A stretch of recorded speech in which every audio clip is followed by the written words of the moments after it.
Hi, and welcome to setting up an open source LMS in the cloud. This is a two-part series. The first part will just give you some background information as to what cloud is and how it works and why you would even want to do this.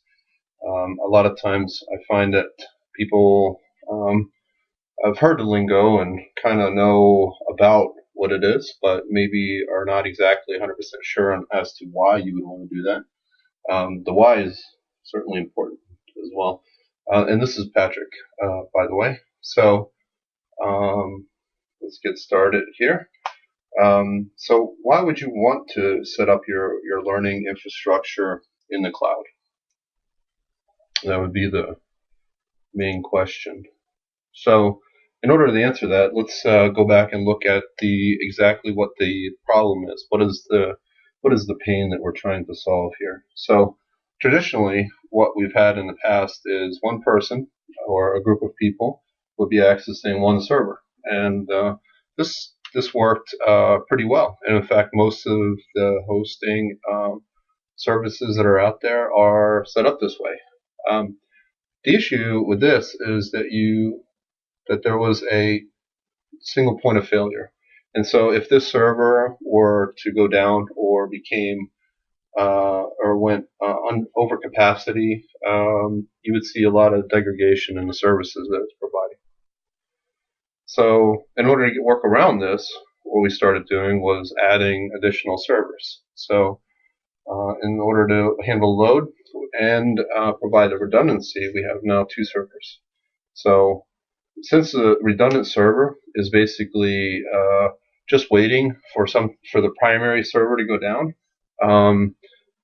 we decided to start sending users to it, providing a faster service. But in a sense that we've created two places, or we've doubled our chances of failure. Now, there's probably going to be a load balancer of some sort in front of it. It'll be able to detect whether one server went down or not, and then send the rest of the traffic to the other server. And this works as long as everything is sized correctly. So the one server will be able to handle the load at that particular time for that amount of students. So then we went into the cloud after that. So as you see, there's more and more servers. So we started distributing each of the components of the server out to other different servers. So for instance, you may have the file storage piece, the traffic distribution node or router. There may be a database server, and there may be a front-end web server. And so now, again, now we're becoming now we have more redundancy that is required, because now we have more points of failure. But if you look at the shape of the servers, it's starting to look a little bit like a cloud, and so that's why they call it cloud services. So really, what is cloud services? It's I guess a group or cluster of computers all working together in order to provide the student a e-learning experience.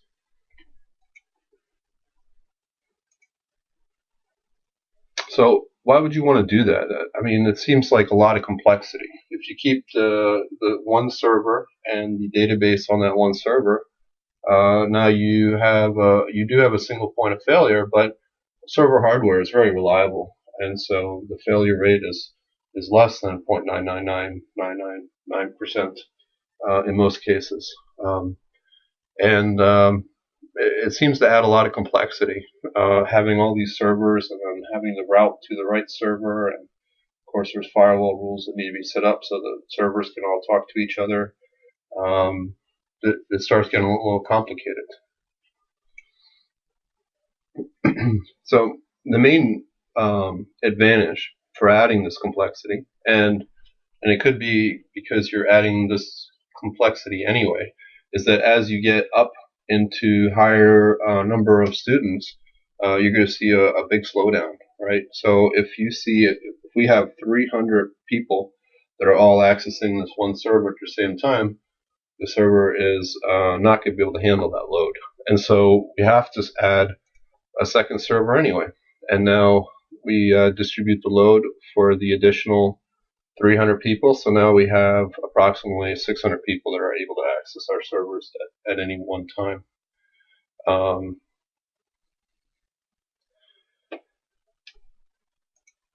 So this is great, right? We could just do this forever. Just keep adding servers after server after server until our capacity is up as high as we need it to be.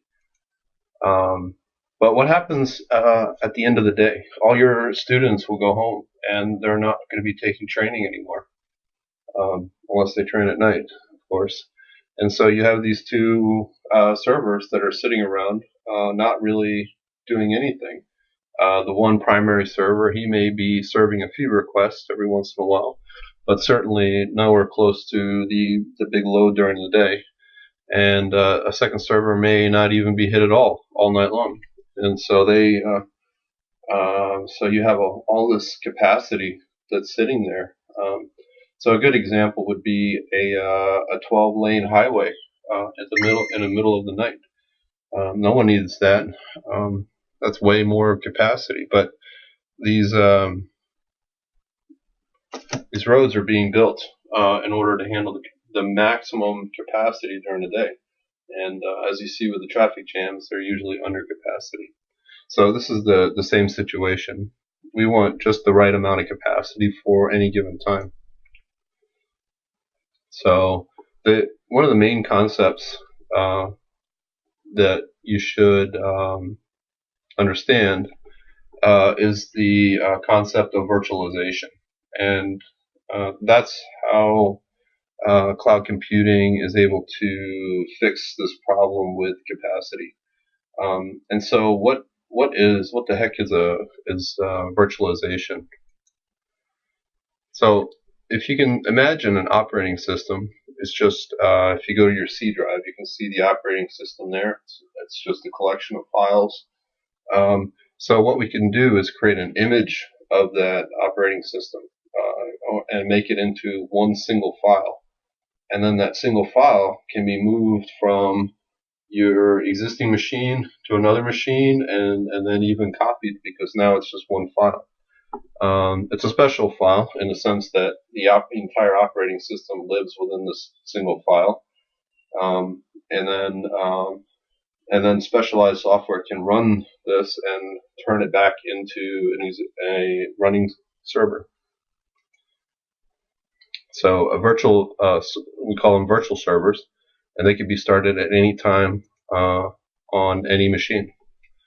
So what's the difference between a virtual and a not virtual? On the left there we have the virtual server, and the right is the actual server hardware running an operating system.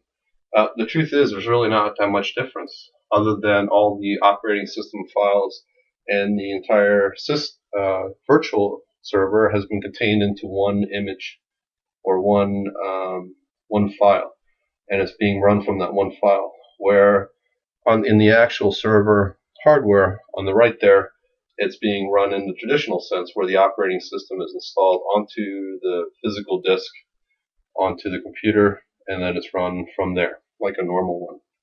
So that would be the main difference there. So what that lets us do is we can distribute that virtual image to any of these machines here. And what that lets us do is, instead of creating new hardware every time we need to increase our capacity, we could copy this virtual server to any of the actual servers that are already out there, and then students can access that directly. This person seems to be accessing this person with this arrow. I'm not sure how that happened, but I don't think that's correct there. Now, what's one of the great benefits of being able to stand up and set up virtual servers anywhere is you can do it anywhere that you have students. And so as long as there is hardware in that area, you can copy that virtual image to that server and start it up, and then students can access that. And this is great for geographically distributed e-learning. This is the problem here, where if you have a centralized server, each of the people would be accessing that central server. And so if you're far away, i.e. not in North America, then you're going to notice a lot of lag and a lot of slowdowns in order to access that. We solved that by creating virtual servers in each of the locations close to the main population that you're serving. So why would you not want to do this? It does add a lot of complexity. Perhaps you have a very small defined audience already, a couple hundred people, maybe less than 1,000. Maybe the people normally go to the server at the same random times, 24 hours a day, and so the load stays very, very low on the server. You don't have a lot of big spikes in traffic. You're not expecting a lot of growth, right? You're not expecting to have to add a lot of servers in the future. And then finally, there's a cost. Most cloud services charge by the hour. And so you're renting this hardware and software, basically CPU cycles by the hour. And so one thing that's interesting is it kind of goes back to this whole mainframe mentality that was around in the 60s, where you had shared computing platforms. And so what's old is now new again. So who offers cloud hosting, and how would you go about getting that? This is just a list of a few of the companies. They all seem to be fairly competitive with each other, and with a few offering more specialized solutions. This will be the end of the part one. Please see the part two. We're going to actually set up a Moodle instance in Amazon Web Services. So thank you very much for listening, and have a good day.